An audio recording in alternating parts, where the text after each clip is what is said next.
دفعہ ایئرپورٹ پہ خاتون نے پوچھا کہ بھئی ہمارے شوہر جو ہیں وہ ایک سال کے لیے ملک سے باہر رہتے ہیں، تو ہمارے لیے یہ تو نیچرل ہے نا، وہ کہتے ہیں ہمیں پھر برائی کے خیالات آنا شروع ہوتے ہیں. تو انہوں نے کچھ سوال پوچھے، وہ حیا کے خلاف ہیں، میں اس کو نہیں یہاں ڈسکس کر سکتا. میں نے ان سے کہا میاں کے علاوہ آپ کے پاس کوئی راستہ نہیں ہے اپنی خواہش پوری کرنے کا. تو وہ کہنے لگے پھر ہم کیا کریں، میاں بھی مجبور ہے. وہ کہہ رہے میں کیسے، اور اپنے ساتھ رکھ نہیں سکتا میاں، کیونکہ جو ہے وہ اس کے پاس اتنی تنخواہ نہیں ہے کہ بیوی کو رکھ سکے. تو چند کیس ایسے ہوتے ہیں.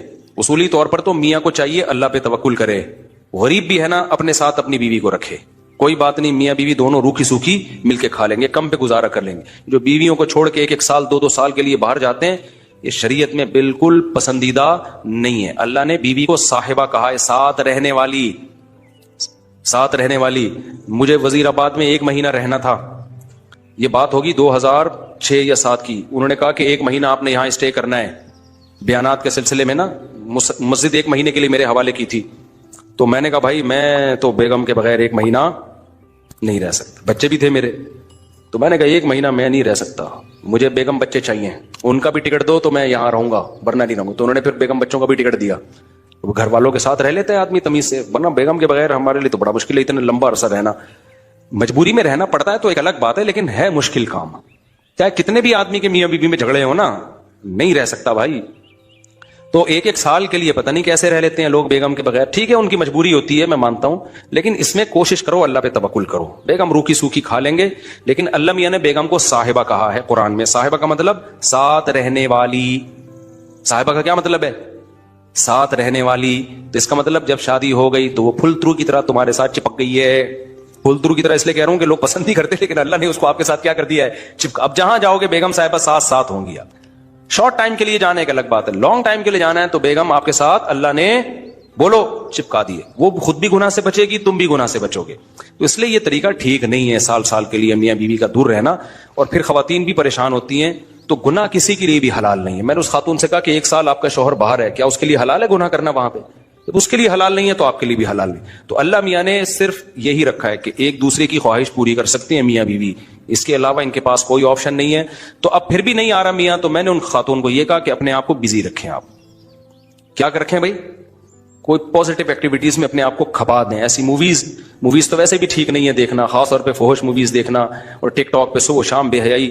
تو جب یہ انسان کی عادت ہے، جب وہ اپنے آپ کو کسی پازیٹیو کام میں لگا دیتا ہے نا، تو چند دن پھر یہ جھٹکے لگیں گے، اس کے بعد انسان نارمل. کئی لوگ ہیں جو 1 سال گھر سے باہر رہتے ہیں، مجبوری میں بیویاں بھی رہتی ہیں، وہ گناہ نہیں کرتے. وجہ کیا ہے کہ وہ سوچتے ہی نہیں نا اس بارے میں، وہ اپنے آپ کو بزی رکھتے ہیں، مصروف رکھتے ہیں. تبلیغی جماعت میں سال کے لیے لوگ جاتے ہیں. میں تو اس کو صحیح نہیں سمجھتا، بیگم کو جوان بیوی کو چھوڑ کر جاؤ آپ. لیکن بہرحال جو جاتے ہیں تو وہ گناہ تھوڑی کرتے ہیں، بچے رہتے ہیں، کیونکہ وہ ایک خاص ترتیب میں اپنے آپ کو جوڑ چکے ہوتے ہیں. بہرحال یہ نہیں ہے اس کو. تبلیغی جماعت میں سال کے لیے جا رہے ہو، اگر شادی شدہ ہو بیگم کو بھی لے کے جاؤ ساتھ میں. ہم تو یہی کہتے ہیں تبلیغ والوں سے بھی، بھائی اگر سال کے لیے جا رہے ہو نا، تو یہ زمانہ بہت خطرناک زمانہ ہے. حضرت عمر نے جہاد میں نہیں چھوڑا تھا، تو یا اس کے لیے جو ہے وہ ایجڈ ہو گئی ہے، بوڑھی ہو گئی ہے، ایک الگ بات ہے. لیکن آج کل بہت مسائل کھڑے ہونے کا خطرہ ہوتا ہے. لوگ کہتے ہیں نہیں فلاں سال کے لیے گیا کوئی مسئلہ نہیں ہوا. بھائی مسئلہ ہونے پر حکم کا مدار نہیں ہے، فتنے پر حکم کا مدار ہے، خوف پر. بے پردگی جب ہوتی ہے تو لازمی زنا نہیں ہوتا، لیکن زنا کا خطرہ ہوتا ہے. تو خطرے کی بیس پہ شریعت نے عورت کو پردے کا حکم دیا ہے. سمجھ رہے ہو؟ تو آپ اپنی بیگم کو 1 سال کے لیے، جوان بیوی ہے، اس کو چھوڑ کے چلے گئے، تو ضروری نہیں کہ وہ برائی میں لگے، لیکن برائی کا خطرہ ہے نا. تو خطروں کی بیس پہ حکام دیے ہیں شریعت نے. برائی کا یقین ہو پھر تو بالکل ہی حرام ہے.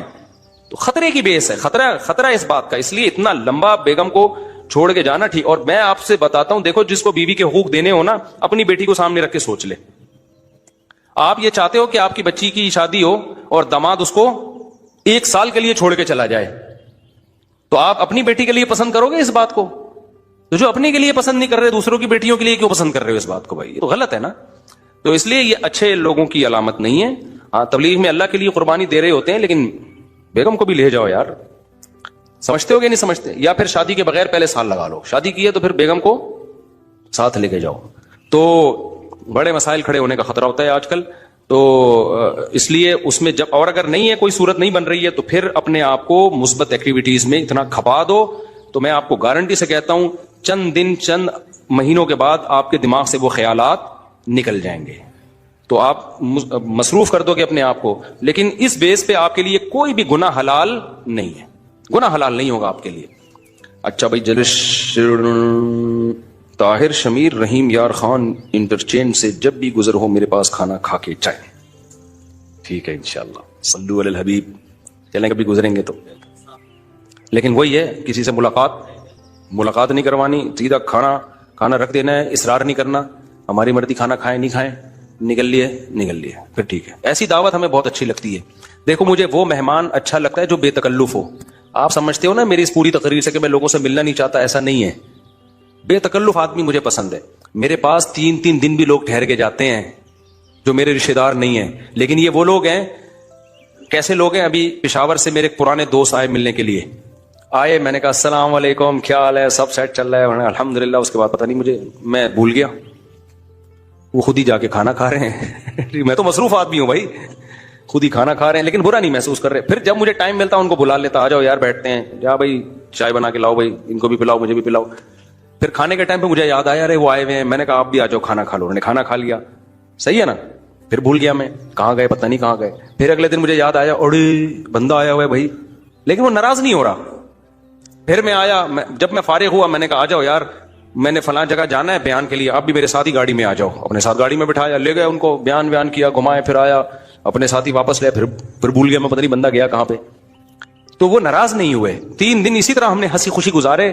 اس کے بعد وہ نکل لیے. انہوں نے کہا میں پشاور پہنچ چکا ہوں. میں نے کہا یار کوئی میری طرف سے کوتاہی ہو گئی، معاف کر دینا. کہہ رہے کہنا تو یہ چاہیے تھا، بدتمیزی کی انتہا کر دیا. لیکن وہ خوش تھا. ایسے بندے 100 دفعہ ہیں. میں نے تو ایک کمرہ اسپیشل مہمانوں کے لیے بنایا ہوا ہے، واش روم کے ساتھ، کہ مہمان آئیں اسٹے کریں یہاں پہ. لیکن وہ مہمان جو تکلف والا نہ ہو کہ جی پوچھا نہیں مجھے ناشتے میں مفتی صاحب نے، بھائی ہماری بہت ٹینشن ہے، اب یہ تجھے پوچھیں گے تو ہم تو گھر والوں کو کون پوچھے گا. ہاں کوئی بہت میرا ٹیچر آ جائے نا، استاد آ جائے، معزز مہمان، کوئی بہت ہی اپر لیول کا، میرے ٹیچر آ جائے، میرا چاچو آ جائے، وہ چاچو تو میرے بیچارے انتقال ہو گیا، میرے ماموں آ جائیں، تو ان کے ساتھ یہ سلوک نہیں ہوگا. آج کسی نے بتایا کہ کسی انڈیا کی اداکارہ نے توبہ کر لی فلم انڈسٹری سے، اور بتایا کہ میں نے اللہ کی خاطر یہ قربانی دی، میں غلط رخ پہ جا رہی تھی. یہ جب خبریں سننے کو ملی تو ہمارے ایک دوست تھے کلیت الشریعہ میں، میرے شاگرد ہیں، وہ شوبز کی دنیا چھوڑ کر اس طرف آئے، یعنی جامعۃ الرشید میں انہوں نے ایڈمیشن لیا. 3-4 سال انہوں نے ہم سے پڑھا ہے جامعۃ الرشید میں. میں نے ان سے ایک دن ویسے ہی اس گپ شپ میں سوال پوچھا. میں نے کہا آپ پہلے کیا تھے؟ مجھے تو نہیں پتا کہ وہ شوبز سے ان کا تعلق تھا. انہوں نے بتایا کہ میں ڈراموں کا ڈائریکٹر تھا یا پتہ نہیں کیا تھا، واللہ عالم، شوٹنگ ووٹنگ کرتا تھا کیمرے سے. میں نے کہا پھر کیا ہوا؟ کہہ رہے ہیں ایک دن کیا ہوا کہ میں شوٹنگ کر رہا تھا، جو نئی لڑکیاں بھی آتی ہیں ڈراموں میں ایکٹر بننے کے لیے، تو ظاہر ہے شہرت کا بھی شوق ہوتا ہے کہ ہم مشہور ہو جائیں گے اور پیسہ بھی ملتا ہے. دیکھو بلڈ اچھا ہو نا، خاندان اچھا ہو، وہ کبھی نہ کبھی انسان کو وہ کلک کرتا ہے، یعنی وہ انسان کو اندر سے تنبیہ کرتا رہتا ہے. اگر اوپر سے خاندان کیا ہو، خاندانی کوئی بیچارہ، معذرت یعنی چھوڑیں بھی کیا بولوں میں، تو اچھا خاندان آ گئے شوبز کی دنیا میں. کہتے ہیں میں نے ایک لڑکی کو دیکھا جو نئی آئی ہے ڈراموں کے لیے، تو جو بھی ایکٹنگ سکھا رہا ہوتا ہے نا، جو شروع میں بتا رہا ہوتا ہے یہ ڈائلاگ آپ نے بولنا ہے، اس طرح بولنا ہے، آپ کا اسٹائل یہ ہونا چاہیے، تو لڑکی جب شروع میں آتی ہے شوبز کی دنیا میں، اس میں ایک فطرتاً حیا اور شرم ہوتی ہے.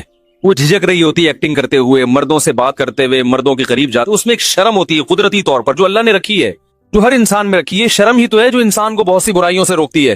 بے شرم بن جاؤ تو سب کچھ ٹھیک ہے، پھر کپڑے پہننے کی ضرورت ہی نہیں ہے. پھر کپڑے پہننے کی کیا ضرورت ہے؟ زبان بھی صاف رکھنے کی ضرورت نہیں ہے، اعمال بھی صاف رکھنے کی ضرورت نہیں ہے.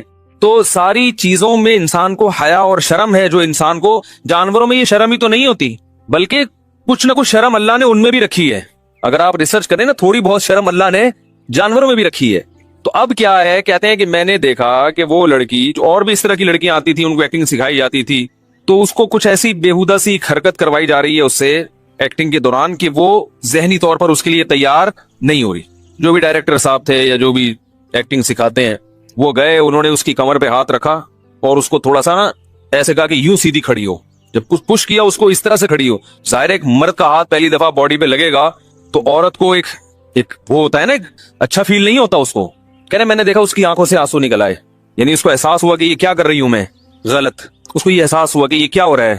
لیکن وہی بات ہے، شہرت، پھر غلط کو میڈیا پہ صحیح کر کے پیش کیا گیا ہے. سب سے زیادہ عزت دنیا میں فنکاروں کی ہوتی ہے، اداکاروں کی عزت ہوتی ہے، ناچنے گانے والوں کی عزت ہوتی ہے سب سے زیادہ. تو ضمیر ملامت کرتا ہے لیکن انسان اپنے ضمیر کو کچلتا ہے کہ نہیں یہ غلط نہیں ہے, یہ کیا ہے, صحیح ہے, تمہارا کیریئر بنے گا, تمہیں عزت ملے گی, تمہیں شہرت ملے گی.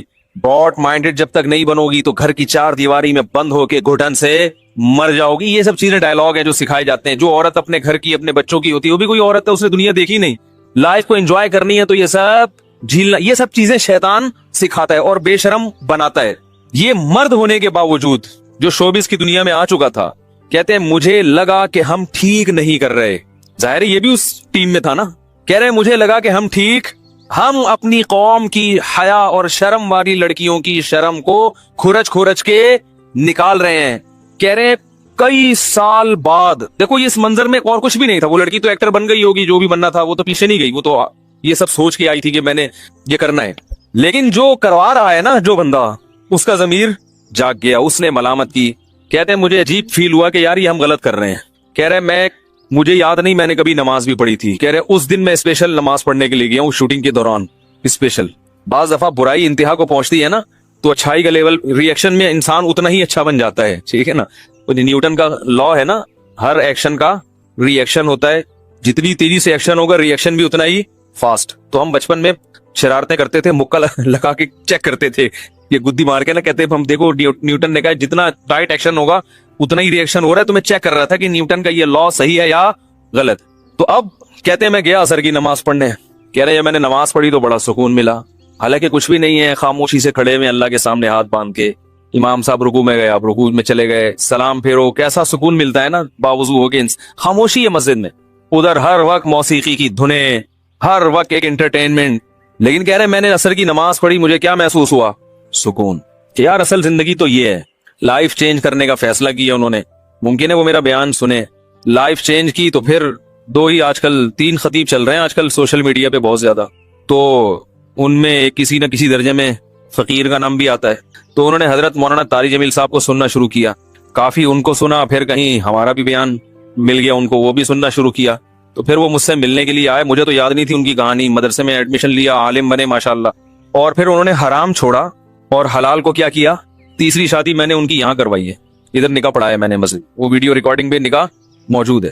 کیونکہ وہ کینیڈا میں رہے ہیں یا کسی باہر ملک میں بھی رہے ہیں, تو ایک پہلی وائف ان کی کینیڈین, دوسری وائف ان کی لاہور میں یا پتہ نہیں کراچی میں, اور نکاح بھی ہم نہیں پڑھائے ان کے. اور نکاح ایسے پڑھائے کہ جب میں, اب یہ خواتین بولیں گی پھر گھما پھر آگے ادھر ہی لے آئے بات, بھائی یہ موضوع نہیں ہے یہ تو آ گئی اتفاق سے.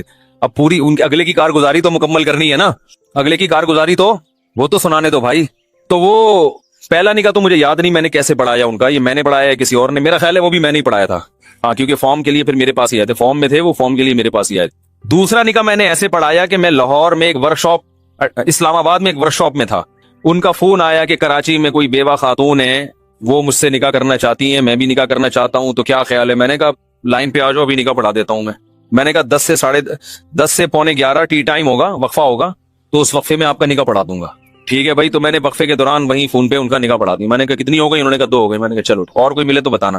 بھائی اب ایک آدمی, حرام کے دروازے بند ہو گئے, پہلے دنیا تو انٹرٹینمنٹ کی ہے نا, لڑکیاں صبح شام نظر آ رہی ہیں, تو آپ نے اس پر پابندی لگا دی کہ یہ ادھر نہیں جانا. ہے تو جوان آدمی نا, جذبات تو وہی ہیں اس کے. تو میں نے کہا بھائی جو سنت طریقہ ہے پیغمبروں کا وہ کیا ہے, نکاح ہے. میں نے کہا نکاح کرو, نکاح میں فائدہ کیا ہوگا, ان لڑکیوں کی کفالت.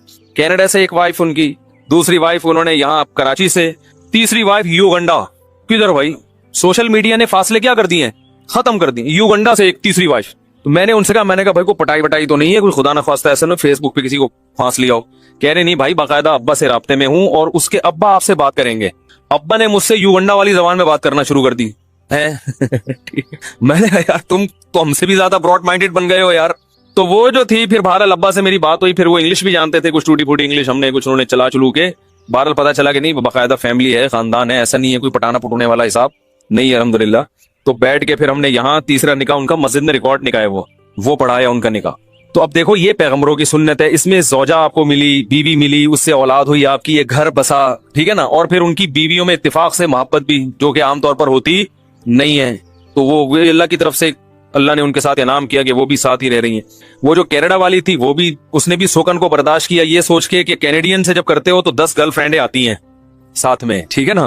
تو اس نے یہ سوچ کے, کیونکہ ان کو زیادہ تجربہ ہے, کہ بھائی یہ ایک بیوی مرد کم ہی رکھتے ہیں, زیادہ تر بیوی ایک ہوتی ہے, گرل فرینڈز بہت زیادہ. تو اس نے کہا چلو میرا میاں, اس کے یہ تو پتا ہے نا کہ بیوی ہے, یہ گرل فرینڈز تو نہیں ہے نا, سمجھدار خاتون تھی. تو اصل جو واقعہ میں بیان کر رہا تھا کہ دیکھو کہاں سے پلٹا کھایا. انہوں نے کہا کہ باقاعدہ شرم اور حیا شوبز میں کھرچ کے نکالی جاتی ہے. ضمیر انسان کا وہ اسی پیس پہ آئے کہ یار ہم لڑکیوں کو خراب کر رہے ہیں, یہ ایسی ہے نہیں. موسیٰ علیہ الصلوۃ والسلام کا واقعہ قرآن میں سنا ہے نا آپ لوگوں نے, کئی دفعہ میں اس کو بیان کر چکا ہوں. حضرت موسیٰ علیہ الصلوۃ والسلام نے دو نوجوان لڑکیوں کو دیکھا کہ وہ کنویں میں دور کھڑی ہوئی ہیں, تو ان کی مدد کی اور کنویں سے پانی نکال کے ان کو دے دیا. قرآن کہتا ہے یہ دونوں لڑکیاں گئیں اپنے والد سے, انہوں نے کہا کہ ایسے ایک نوجوان ہے جس نے ہماری مدد کی ہے. تو والد صاحب بڑے غیرت مند تھے, انہوں نے کہا اس نوجوان کو بلا کے لاؤ, ہم اس کو اس کی اجرت دینا چاہتے ہیں. عزت دار آدمی پر جب کوئی احسان کرو تو اس کا ضمیر اس وقت تک مطمئن نہیں ہوتا جب تک وہ احسان کا بدلہ نہ چکا دے. اور جس میں غیرت نہیں ہوتی ہے کہتا ہے چلو پھر بھوگڑ میں اللہ نے کام کرا دیا, چھوڑو کون تھا مجھے بتانے کی بھی ضرورت نہیں. نظریں چرا لیتے ہیں کہیں کچھ دینا نہ پڑ جائے اس کو. تو وہ قرآن کہہ رہا ہے جاءت احداہما تمشی علی استحیاء, ان دونوں میں سے ایک آئی موسیٰ علیہ السلام کو بلانے کے لیے حیا کے ساتھ چلتی ہوئی. دیکھو قرآن اللہ کی کتاب ہے, کوئی لفظ اس میں بلا وجہ نہیں ہے. کسی واقعے کا کوئی پہلو جس کا کوئی فائدہ نہ ہو, قرآن کبھی اس پہلو کو ہائی لائٹ نہیں کرے گا. کوئی وجہ ہے تو قرآن کہہ رہا ہے. حالانکہ اصل تو قرآن یہ بتانا چاہ رہا ہے کہ وہ لڑکیاں آئیں, موسیٰ علیہ السلام کو لے کر گئیں, اور موسیٰ علیہ السلام کا پھر والد نے ان میں سے ایک سے نکاح کرا دیا, موسیٰ علیہ السلام کا گھر بس گیا. لیکن قرآن کیا کہہ رہا ہے وَجَاءَتْهُ إِحْدَاهُمَا تَمْشِي عَلَى اسْتِحْيَاءٍ, دونوں میں سے ایک چلتی ہوئی آئی حیا کے ساتھ. تو حیا کا لفظ اللہ نے ذکر کیا یہ بتانے کے لیے کہ جو عزت دار بھائی موسیٰ علیہ السلام کی بیوی جس عورت نے بننا تھا وہ تو بڑی خاندانی ہوگی نا. اللہ پیغمبر کے لیے جس کا انتخاب کریں گے جو مسلمان عورت ہو تو اس کا انتخاب تو اللہ نے کیا نا. اور موسیٰ کلیم اللہ تو معمولی پیغمبر نہیں, کوہ طور پہ بلا کے اللہ جن سے ہم کلام ہو رہا ہے, تو ان کے لیے سلیکشن ایسی عورت کی ہو رہی ہے جس کی چال بھی اللہ کو پسند, شرم و حیا کے ساتھ. حیا والی چال کسے کہتے ہیں؟ راستے کے بیچ میں نہ چلنا, اپنے آپ کو پرومیننٹ نہ کرنا, ایسے نہ چلنا کہ لگے کہ کوئی جناب کوئی لڑنے کے لیے جا رہا ہے کسی سے, دیکھنے میں لگے کہ یہ ضرورت سے گھر سے باہر نکلی ہے, اسے گھر سے باہر نکلنے کا شوق نہیں ہے. تو اللہ فرماتے حیا, پتہ یہ چلا کہ بھائی اللہ کو عورت میں حیا کی صفت پسند ہے. ہاں جہاں ضرورت ہو وہاں مجبوری ہے, بعض عورتیں جہاں حیا کی ضرورت نہیں ہوتی وہاں بھی, اب مثال کے طور پر کوئی آپ سے آپ کا پرس چھین رہا ہے, آپ شرمیلی بن کے جناب ادھر سے نکل کے ادھر چلی گئی, ٹھیک ہے نا, تو یہ غلط ہے. وہاں تھوڑا سا بہادری دکھانی چاہیے. حضرت خولہ رضی اللہ تعالیٰ عنہ تھی نا, جب میدان جنگ گرم ہوا صحابہ کو شکست ہونے لگی تو انہوں نے کیا کیا, اپنا حلیہ چینج کیا, زرہ پہنی اور جنگی ٹوپی پہنی, بالکل مرد بن گئی, اور گھوڑے کی پشت پہ سوار ہو کے جو واٹ لگائی ہے وہ سمجھ رہے کہ پتہ نہیں یہ کون سا پہلوان آیا ہے بھائی, کون سا مجاہد آیا, وہ خاتون تھی. تو جہاں موقع نہیں ہے, جہاں بہادری دکھانی ہے یا کوئی مجبوری ہو وہ ایک الگ چیز ہے, لیکن عام حالات میں اللہ کو عورت میں کون سی صفت پسند ہے؟ حیا اور شرم. تو یہ جو شوبز کی دنیا ہے یہ عورت کو حیا لیس بنا دیتا ہے, اس میں حیا ختم, بالکل ختم ہو جاتی. تو جس اداکارہ نے بھی توبہ کی, اگر یہ واقعہ سچا ہے, کوئی بعض دفعہ میڈیا کوئی گھما بھی دیتا ہے بات کو, اگر یہ واقعہ سچا ہے تو اللہ نے اس سے بڑی قربانی لی ہے کہ ایسی دلدل میں جہاں انسان کی عزت کا بھی جنازہ نکلتا ہے, حیا کا بھی جنازہ نکلتا ہے, اور یہ گناہوں کی دلدل ایسی ہے اس میں ایک دفعہ پھنستے چلے گئے تو واپسی کا راستہ مشکل ہو جاتا ہے. ہمیں یاد ہے کراچی میں ایک بڑے دہشت گرد تھے, بڑے مشہور تبلیغ والے, ان کے پاس گئے تو ان تبلیغ والوں نے مجھے اپنا واقعہ خود سنایا, میں نام نہیں لوں گا کون تھا کیا تھا. کہتے ہیں ہم جب ان کے پاس گئے, ان کے بڑے قتل کیے اس دہشت گرد نے, کہہ رہے ہیں ہم ان کے پاس گئے, ہم نے ان کو تبلیغ دی. تبلیغ ہم نے یہ کی بھائی یہ بچوں کو خاموش کرائیں, یار رحیم اللہ بھائی ذرا ان بچوں کو آپ تھوڑا دہشت گردی کا مظاہرہ کریں. تو کہتے ہیں ہم جب ان کے پاس گئے, وہ جو دہشت گرد تھا اس کو ہم نے سمجھایا, کافی دیر اس نے تھا مسلمان, بہرحال کہہ رہے ہماری دعوت اس نے بہت دیر سنی. دعوت سننے کے بعد کہا کہ بہت دیر ہو چکی ہے, میں بہت آگے جا چکا ہوں, اب میرے لیے واپسی, خود کہہ رہے کہ میرے لیے توبہ کا راستہ نہیں ہے, یعنی میں اتنا آگے جا چکا ہوں کہ میرا ضمیر مردہ ہو چکا ہے. خود اپنے منہ سے کہہ رہے. ظاہر ہے ایک قتل ہوتا ہے نا, انسان کا دل ہلتا ہے کہ یار میں کیا کر رہا ہوں, جوان عورتوں کو بیوہ بنا رہا ہوں, چھوٹے بچوں کو یتیم کر رہا ہوں, چند ٹکوں کی خاطر, چند ووٹ کی خاطر, تھوڑے سے پیسوں کی خاطر, پھر دوسرا قتل, پھر تیسرا قتل.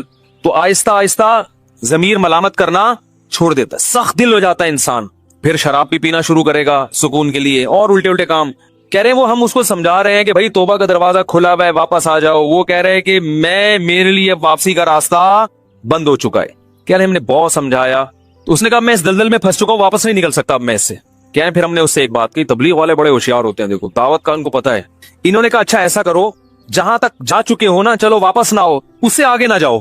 کیسی حکمت کی بات ہے دیکھو, ہے بھائی کہ جہاں تک پہنچ چکے ہو چلو, آپ کہہ رہے ہو کہ واپس نہیں آ سکتا تو وہیں بریک لگا دو, اس سے آگے مت جاؤ. اس نے کہا یہ بھی نہیں ہو سکتا. یہ ہے دلوں پہ مہر جس کا قرآن جگہ جگہ ذکر کرتا ہے, ختم اللہ علی قلوبہم, اللہ نے ان کے دلوں پہ مہر لگا دی ہے. تو شوبز کی دنیا میں جو لوگ قدم رکھتے ہیں بے حیائی کا شکار ہوتے ہیں اور پھر حیا آہستہ آہستہ ان کے دلوں سے نکلتی چلی جاتی ہے, پھر ان کو زنا برا نہیں لگتا, پھر ان کو بے پردگی, ننگا پن, برہنہ پن یہ برا نہیں لگتا, بے حیائی کو معاشرے میں پروموٹ کرنا برا نہیں لگتا. پھر ہوتے ہوتے ہوتے ایک ایسی سٹیج پہ جا کے پہنچتے ہیں کہ جو حیا اور پاک دامنی کے ساتھ زندگی گزار رہا ہے نا اس پر ان کو تعجب ہونے لگتا ہے. اس پہ تعجب ہوتا ہے کہ یہ پاگل ہیں, یہ بیوقوف ہیں. یعنی ایسے ہی ہے جیسے کوئی دودھ شہد کو چھوڑ کے چرس پی رہا ہو اور وہ چرس پینے والا تعجب کس پہ کر رہا ہے, آپ پہ. اور کرتے ہیں کہ نہیں کرتے آپ چرسی اور ہیروئنچی کے سامنے؟ آپ بتائیں یار دودھ میں اللہ نے ایسی لذت ہے نا, دودھ میں لذت, ارے دودھ میں لذت کا نہیں پتا چلتا تو گائے کا تازہ دودھ نکالو اور صبح خالی پیٹ جو ہے نا یہ ناشتے کے بعد ایسے منہ سے لگا کے پیو, ایسا مزہ آئے گا. ایسی لذت اللہ نے دودھ میں رکھی ہے, شہد میں اللہ نے لذت رکھی ہے. لیکن جس نے دودھ اور شہد کو چھوڑ کر, اور یہ جو اللہ نے ہمارے لیے انار پیدا کیا, اور آم کے بارے میں میں یہ کہتا ہوں کہ آم کھاؤ نہیں, آم بولو بھائی پھوڑو. اب اس پہ کلپ آئے گا پورے بیان سے نا نکال کے, پورے بیان میں جتنی باتیں ہوئی ہیں وہ سب ایک طرف, آم پہ کلپ آئے گا آم کھاؤ نہیں بلکہ پھوڑو. پھر وہ لاکھوں ویورز ہوں گے, لوگ کہیں گے کیا ممبر پہ بیٹھ کے آم پھوڑنے کی باتیں کر رہے ہیں. وہ بھائی یہ تو ایک درمیان میں آم آ گیا تو آم تو آپ کو پتا ہے آم ہے کتنا مزہ. ابھی میں ماشاءاللہ نظر بس سے اللہ بچائے میں بہت کم کھانا کھاتا ہوں. جو لوگ میرے ساتھ بیٹھ کے کبھی کھانا کھایا نا ان کو پتا ہے میں بہت کم کھاتا ہوں, ٹائم لیتا ہوں لیکن کھانا بہت ہی تھوڑا کھاتا ہوں. لیکن جب میٹھا آم آ جائے تو میرا خیال ہے اب تک کتنے کھا چکا ہوں ایک گھنٹے کے اندر 7-8 تو کھا لیے ہوں گے بڑے والے, اور پھر رات کھانے کے بعد دوبارہ کھاؤں گا. تو آم کے سیزن میں گھر والوں کو بھی بولا ہوا ہے کہ بھائی یہ ایسی چیز ہے جس سے اجتناب نہیں کرنا, جتنے پھوڑ سکتے ہو پھوڑو. سیب لمیٹڈ, تربوز لمیٹڈ, آم کیا ہے انلمیٹڈ. آم تو فائدے کی, میٹھا بھی کتنا اور کوئی بوجھ بھی نہیں بنتا طبیعت پہ, فائبر بھی ہے اس میں, خون بھی ہے, مزہ بھی ہے. تو اب آپ چرسی کو بولو یار آم کھاؤ, ٹھیک ہے نا, تو وہ ہم پہ ہنسے گا نا, کہا بھائی سٹا چھوڑ کے کیا چیزیں کھانے کی. وہ جو چرسی میرا بیان سن رہے ہوں گے, ابھی ہیروئنچی سن رہے ہوں گے, وہ ہیروئنچی کیا کہیں گے کہ یار اس مفتی کو دیکھو یہ ہمیں کہہ رہا ہے ہیروئن چھوڑو اور کیا کھاؤ, آم کھاؤ. اور ہمیں ہیروئنچیوں پہ تعجب ہو رہا ہے کہ اللہ نے اتنی مزے کی چیزیں پیدا کی ہیں, 64 آم اللہ نے پیدا کر دیا اور کھاتے چلے جاؤ, کوئی پرابلم نہیں ہے. جس کو شوگر ہے وہ ایک الگ بیماری ہے, لیکن جو نارمل آدمی ہے تو جتنے مرضی آم پھوڑ لے, چلے جا رہے کھاؤ, اتنا مزہ آ رہا ہے, ہم کہہ رہے ہیں اللہ تیری کیسی نعمت. تو کیا ہم غلط ہیں یا چرسی غلط ہے؟ چرسی غلط ہے بھائی. تم نے اپنی فطرت کو بگاڑ دیا, جو بدبودار چیز تھی تم نے اپنے آپ کو اس کا عادی بنا لیا ہے. اب تمہیں خوشبودار چیزیں اچھی نہیں لگ رہی. انسان کی طبیعت میں اللہ نے حیا رکھی ہے, پاکیزگی رکھی ہے. وہ چاہتا ہے کہ میں ایک پاکیزہ لائف گزاروں, میرا ضمیر مطمئن ہو کہ میں اچھے کام کر رہا ہوں. لیکن وہ جب ضمیر کی مخالفت کرتا ہے, میں نے بہت سے لبرل لوگ بھی دیکھے جو زنا سے بچتے ہیں حالانکہ وہ مذہب کو نہیں مانتے. وہ کہتے ہیں یار یہ ہمیں سمجھ میں نہیں آتا, ضمیر ملامت کرتا ہے کہ غلط ہے. ایسے بھی لوگ ہیں. زمانہ جاہلیت میں جب شراب حرام نہیں ہوئی تھی اس وقت بھی بعض صحابہ شراب سے بچتے تھے, حالانکہ اس وقت تو ساری دنیا شراب پیتی تھی. حضرت ابو بکر رضی اللہ تعالیٰ عنہ کے بارے میں کہا جاتا ہے کبھی شراب نہیں پی انہوں نے, زمانہ جاہلیت میں بھی نہیں پی انہوں نے, بت پرستی نہیں کی. بہت سے صحابہ تھے جو زمانہ جاہلیت میں بھی بت پرستی, وہ کہتے ہیں ہمیں نہیں سمجھ میں آتا پتھروں کے بنے ہوئے بتوں کے سامنے ہم جھکیں. میں اکثر اپنی دادی کا واقعہ بتاتا ہوں نا کہ وہ ان کو نہیں پتا تھا یہ تیجے 40 کے کھانے غلط ہوتے ہیں, لیکن وہ پھر بھی نہیں کھاتی تھی. ہمیں یاد ہے کہیں سے کوئی کسی کا انا للہ و انا الیہ راجعون ہو گیا, کوئی میت ہو گئی, دیگ آئی, وہ نہیں کہتے یہ مردوں کے کھانے ہمارے حلق میں نہیں اترتے. وہ ضمیر بھی انسان کو کیا کرتا ہے, ملامت کی, غلط ہے یار یہ کیا کھاؤ, ولیمے پہ دعوت کھاؤ, عقیقے پہ کھاؤ, بچہ پاس ہو گیا, بچے نے قرآن اس کر لیا, کھاؤ, بوم مر گیا, دیگے کھا رہے ہو, کیا ہے یار یہ. مردہ بھی بولے گا تمہیں شرم نہیں آتی, میں بھی مرا نہیں ہوں, میرا کفن میلا نہیں ہوا, تم یہاں بیٹھ کے کور میں پھوڑ رہے ہو بیٹھ کے. تو وہ کہتی تھی ہمارے تو الگ سے نہیں اترتا, حالانکہ ان کو نہیں مسئلہ معلوم تھا. تو یہ جو چیز ہے زنا کی برائی, بے حیائی, یہ ایسی چیز ہے جس کے لیے مذہب کی ضرورت نہیں ہے. یہ انسان کی مذہب نے بہت سی ایسی چیزیں ہمیں بتائی ہیں جو ویسے ہی ہماری فطرت کا حصہ تھیں, وہ اللہ نے ہماری فطرت میں ڈال دی تاکہ جب رسول ان باتوں کو کہیں تو ہمارے لیے عمل میں مشکل نہ ہو. قل ان اللہ لا یأمر بالفحشاء, اے نبی آپ ان سے کہہ دیجئے کہ اللہ کبھی بے حیائی کی اجازت نہیں دیتا, بے حیائی اللہ کو پسند ہی نہیں ہے. تو اب ہوتا کیا ہے, بے حیائی کر کر کے جو لوگ فلمی دنیا سے وابستہ ہیں, ایکٹر ایکٹریسز یا جو بھی ان کے ڈائریکٹر یا جو بھی عملہ ہوتا ہے, صبح و شام یہی ناچ گانے, یہی لڑکیوں کے بےہودہ ڈانس دیکھ دیکھ کے جو طہارت اور پاکیزگی ہے, حیا ہے, وہ آہستہ آہستہ دل سے نکل جاتا.